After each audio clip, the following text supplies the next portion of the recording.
But the Democratic thing really amazes me because I don't think you're going to hear that too many other places. That, in fact, over 90 House members who are Democrats. Right. But here's the interesting twist. This morning, one of our guests put it into perspective. I think it was Neil Boritz, who said the reason that they potentially voted against it was because there wasn't enough bailout in it. Which I had not thought about before. Yeah, there wasn't enough bailout. So differing reasons as to why Republicans and Democrats would be voting against this particular bill. Plus, the other factor is the fact that today, 5 weeks from today, we go to the, although in Ohio today you can actually do some early voting, but the election is going to be 5 weeks from today. Every member of the U.S. House is up for re-election. Nancy Pelosi told 16 vulnerable freshmen, look, you're in tight races. You can vote no. Had those freshmen voted yes, Nancy Pelosi would have had her win. Also, if simply the members, the Democratic members of the House Financial Services Committee voted for it, the Barney Frank Committee, 12 of 17 voted against, 12 of 37 voted against it in Barney Frank's own committee. So for Barney Frank to say, look, the Republicans are sore losers, Barney, just talk to your Democrats on your own committee because they're the ones who tanked you. A third who wrote it voted against it. We need that fact-checker group. Remember after the debate we had that fact-checker group? Maybe we need the factcheck.org on these votes. What does this mean, guys, when I do this? People pointing fingers, people pointing fingers at each other after this rescue bill fell apart. Who's to blame, though? Who is to blame? Email us right now, friends@foxnews.com. Who do you blame for the rescue bill not going through?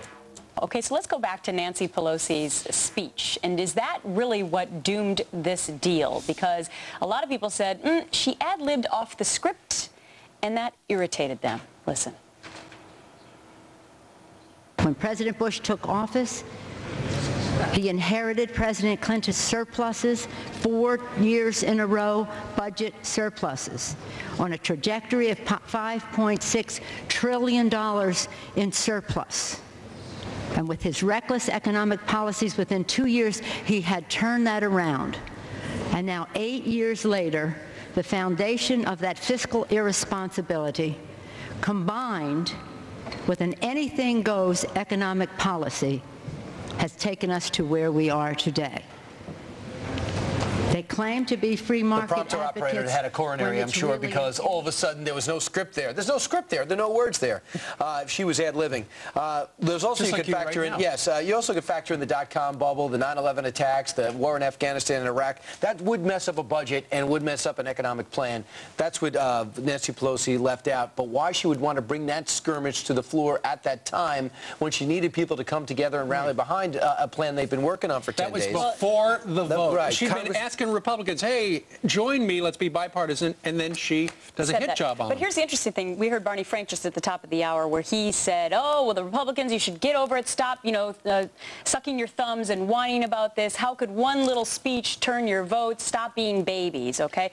But here's the interesting thing. 12 of the 37 Democrats on the House Financial Services Committee that Barney Frank is in charge of did not vote for this bill. 12 Democrats. 12 Democrats of 37 Democrats. Had those 12 all voted yes, it would have passed. It probably could have. So we need a little bit more fair and balanced approach to this whole thing. Let's take a look at who else killed it. I think we're going to look in swing states and Democrats who killed this bill, or at least did their part in killing the bill. All of the Democrats from New Hampshire said no. All right, let's go to another state. How about Nevada? In Nevada, who killed it? The only Democrat from Nevada killed it. Who killed it? 2 of the 4 Democrats from Colorado killed the vote. Who killed it in Ohio? 3 of the 6 Democrats from Ohio killed it.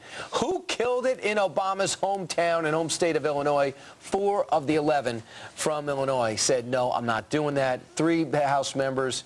Who killed it? 3 other House members. Who killed it? 12 of the 37, as you mentioned, on the committee. It's interesting. Beforehand, and there you can see the numbers from Barney Frank's own committee.